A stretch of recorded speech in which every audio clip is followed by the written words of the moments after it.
Welcome. Baruch atah Adonai Eloheinu melech haolam asher kitshanu b'mitzvotav v'tzivanu la'asok b'divrei Torah. Amen. Thank you. And we are, let's see if you can see it yet. No, you can now. And we are in the middle of the blessing, quote, quote, although the Torah itself calls these statements of Jacob, these prophecies, blessings. So we actually see an example here where his words can go either way, and he's saying pretty much the same thing, at least with regards to Shimon and Levi. So even though he takes each individual son and blesses them or has words to say about each one, when it comes to Shimon and Levi, he talks about them as brothers and he combines them in the statement he makes. And this is where we are right now. We're in the midst of this particular passage here. So, Arur Apam, cursed is their anger, ki az, for it is strong, ve'evratam, and their fury, ki kashata, for it is, well, kasher means hard, right? Achal came, so notice, by the way, the parallelism here. This is all part of the fact that we are into poetry here. Okay. Achal came, I will divide them up, Yaakov, in Jacob. And I believe he's talking about the land of Israel and in that regard. And to finish up the verse, Va'afitzem b'Yisrael, and I will scatter them in Israel. Again, this parallelism that you see here. And yet in the commentary, we are going to want to try and explain each little part of the parallelism. Excuse me one moment. Thank you. So let's take a look at the commentary here. So let's find the place here. Here we are. Arur apam ki az. Cursed is their anger, for it is strong. So the Rashi says, Afilu b'sha'at tochacha, even at the moment of correction, of reproof, lo kilel ela et apam. He only cursed their anger. He didn't curse them. He cursed their anger.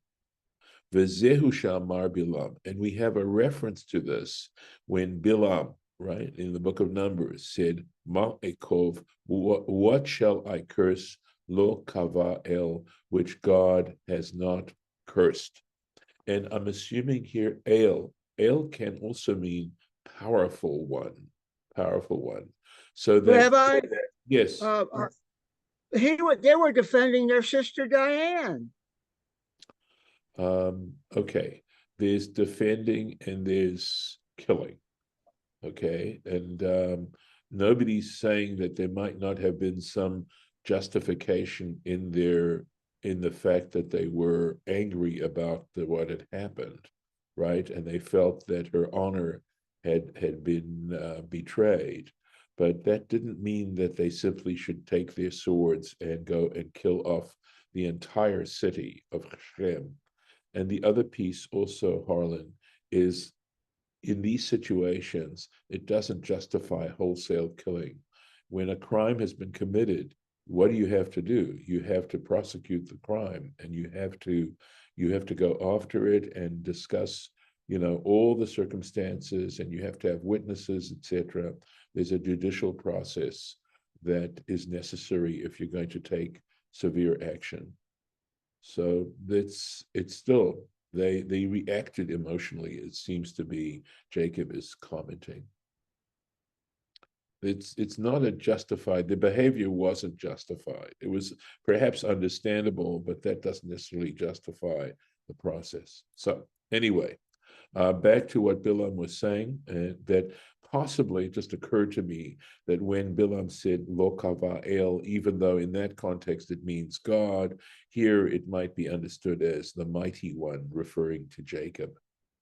But the point is that they themselves were not cursed. But there still was there was a consequence, right? There were consequences. Achal kem b'Yaakov. I will divide them up in Jacob.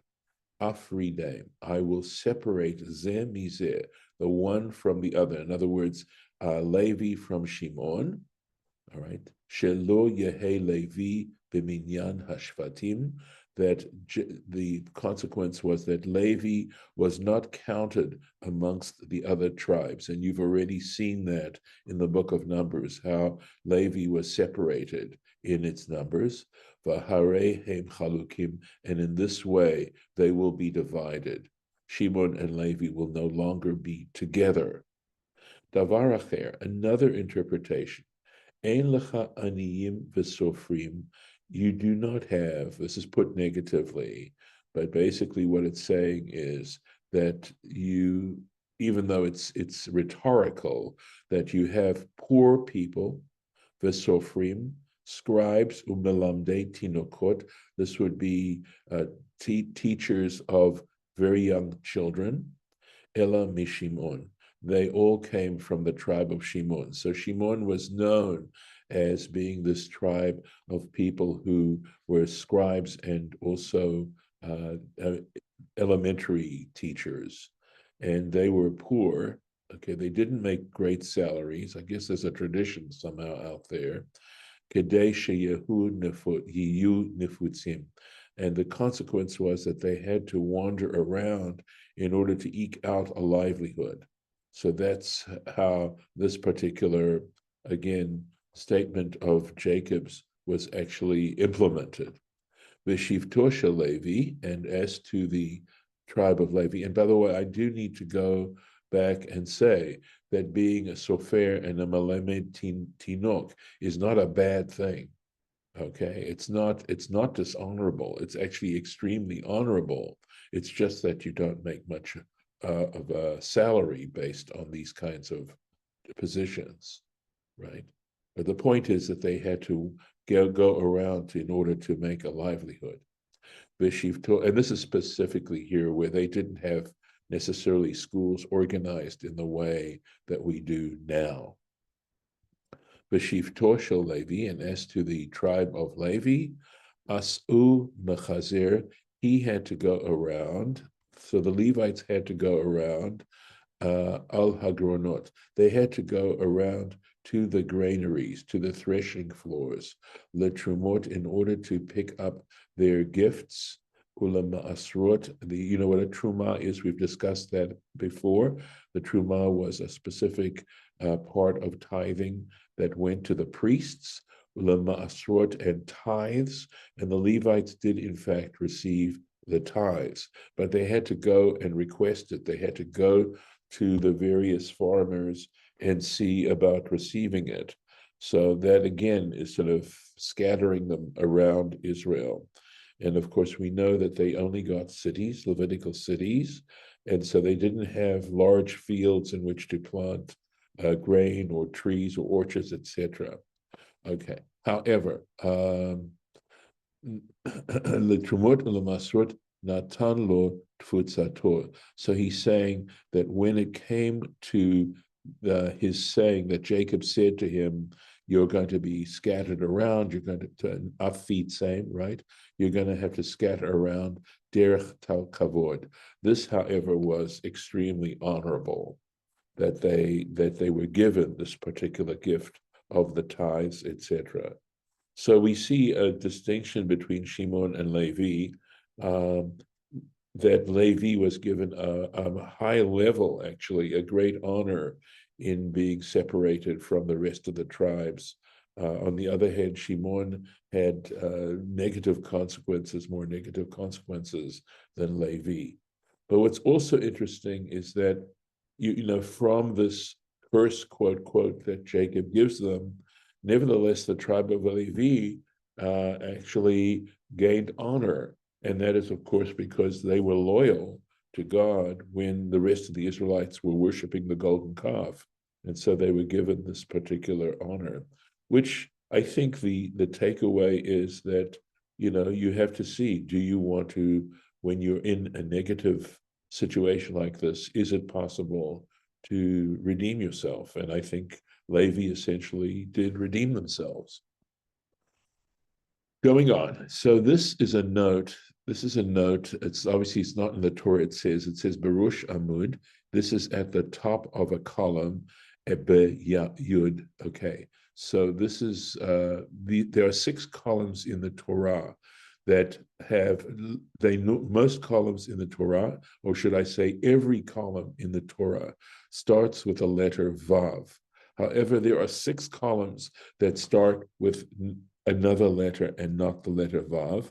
You have the very first column of the Torah that starts with the word Bereshit. So the first letter of that column is a Bet. And this is the second column that has a different letter and not the letter Vav. And this is Yehuda. So if you look at a Sefer Torah, you will always see that this particular verse is at the top of a column of the Torah.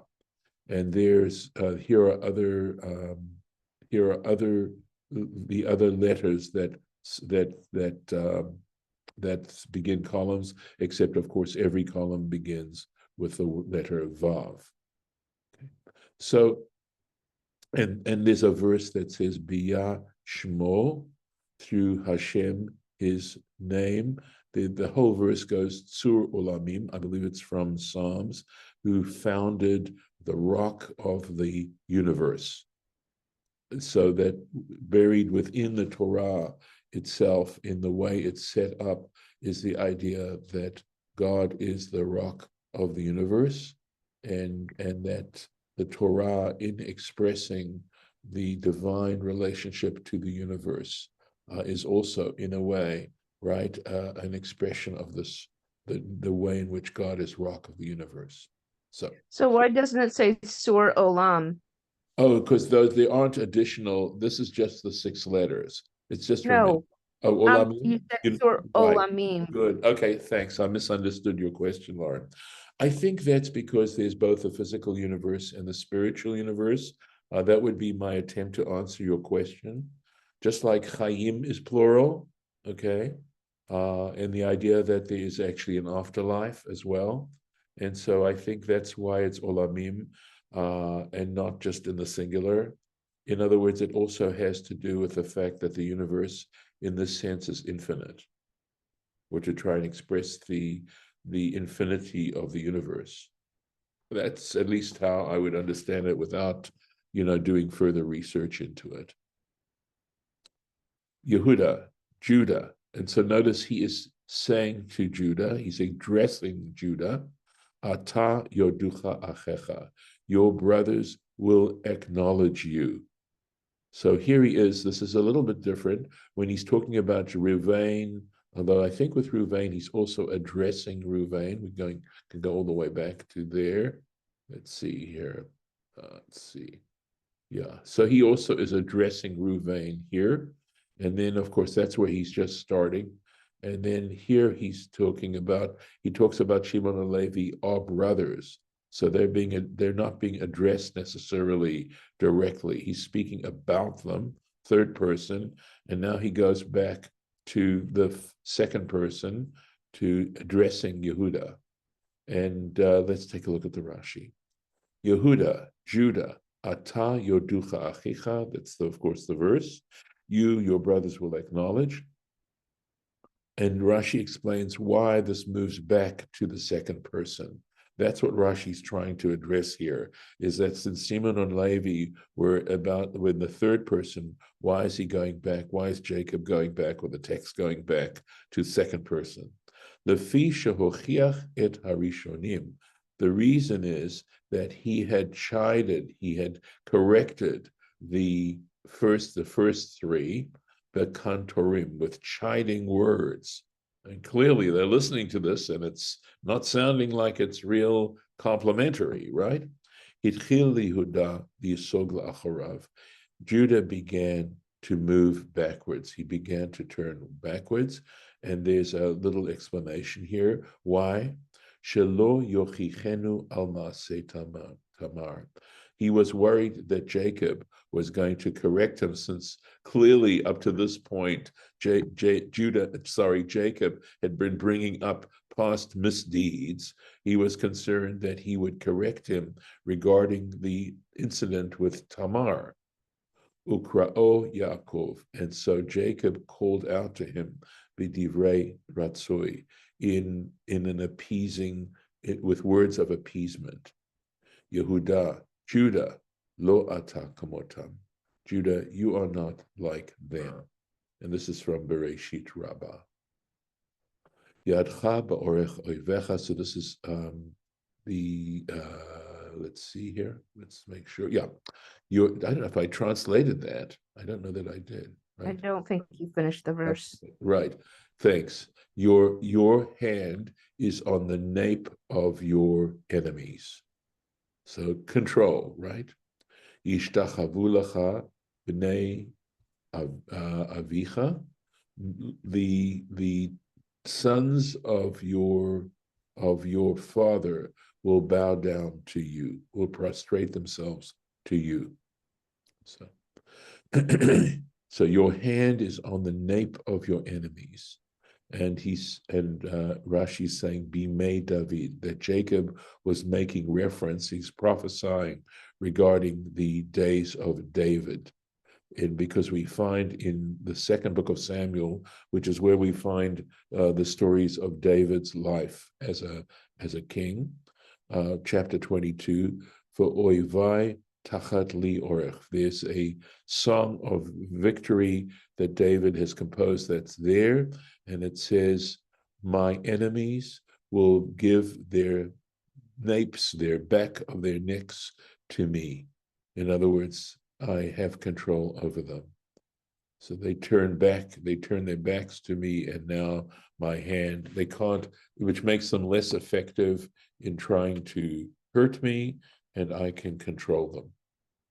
B'nei avicha, right? So why does he say the sons of your father? Very often he refers to b'nei imecha, the sons of your mother. So why does he say sons of your father here? Al shem shahayu minashim harbe, because his brothers came from another of, well, literally it means many women, of course. Jacob wound up with 4 wives, right? Lo amar b'nei imecha, that's why he didn't say the sons of your mother. Kederech sha'amar Yitzchak, the way Isaac said when Isaac gave his blessings to Esau and to Jacob, he said b'nei imecha, your wife, your mother, excuse me. Gur Aryeh Yehuda, Judah is a lion's whelp. Miteref b'ni alita, you arose, my son, from the prey. Kara, bow down. Ravatz ka'aryeh, he couched like a lion. Ukelavi, and like a young lion. Mi yekimenu, who will raise him up. Now, generally, I've seen lavi as meaning a young lion. I'm not sure that it's understood that way here. It may mean sort of a powerful lion.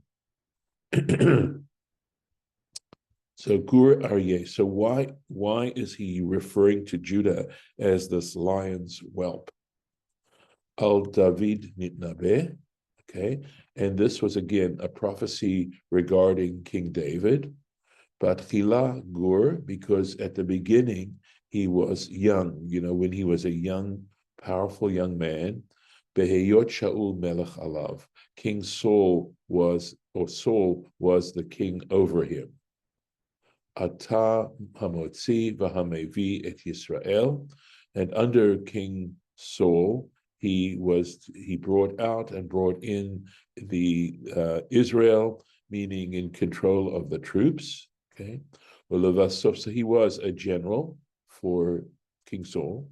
But in the end, Aryeh, at that point, he was a lion, a fully grown lion. Shehem lichuhu alehem, because the Israelites at that point made him king. They crowned him over them. Vezehu shetirgem Onkelos, and we see in the Onkelos translation here a reflection of what Rashi's just told us. And the quotation, Shilton Yehe Bishruya, and so you will, okay. I'm looking at how we understand it. You deserved rulership, okay, or office, betchilato, at the beginning. So let's take a look at the actual. Let me see. Here it is. Shilton yehe b'sheruya. You will be ruler at first. Uvesofa yitraba malka. And in the end, you will be your dominion, your kingship, your monarchy will be great. Let's take a look here. Yeah. Let's go. Miteref, here we go. Miteref, from the prey, right? Mima shechashadaticha. This is from what I suspected you. Again, Jacob addressing Judah.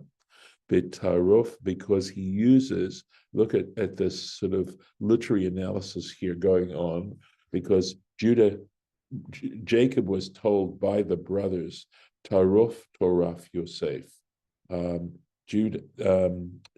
Joseph is certainly in pieces, literally. Chaya ra'a achalat ho, evil beast has consumed him. V'zehu, so this is actually, these were Jacob's words, and they're understood here as Zehu Yehuda, that evil beast is actually Judah. Understood, Jacob is sort of implying Judah is the one here. Shenim Shal Aryeh, because he's compared to a lion. So here we have words, Tarof Toraf Yosef. This is Jacob's stating this, that whole statement here. And Rashi's explaining that when Jacob was saying that, it's because he was suspicious that Judah was involved in this.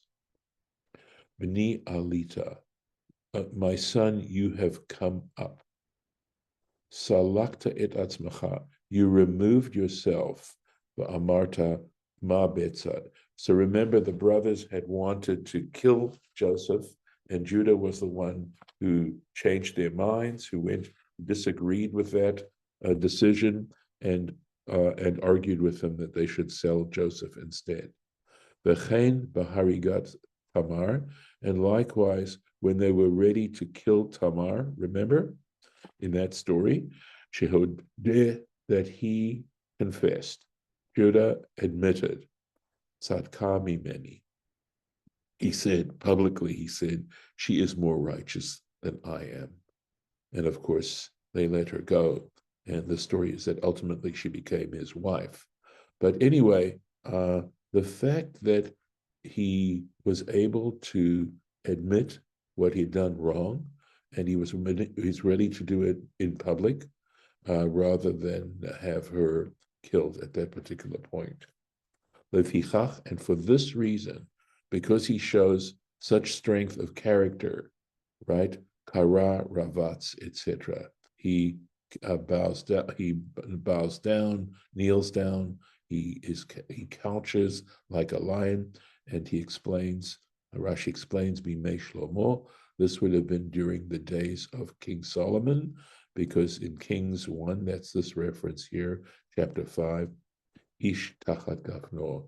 So it says that every man, I believe the whole verse would say, would be able to live under his vine, gafno, his vine, and under his fig tree. And I think that's understood to mean that people are living lives of peace and prosperity, etc., etc. And that's that reference, that explanation of this particular poetic statement. So we'll stop here, and God willing, we'll pick this up next year.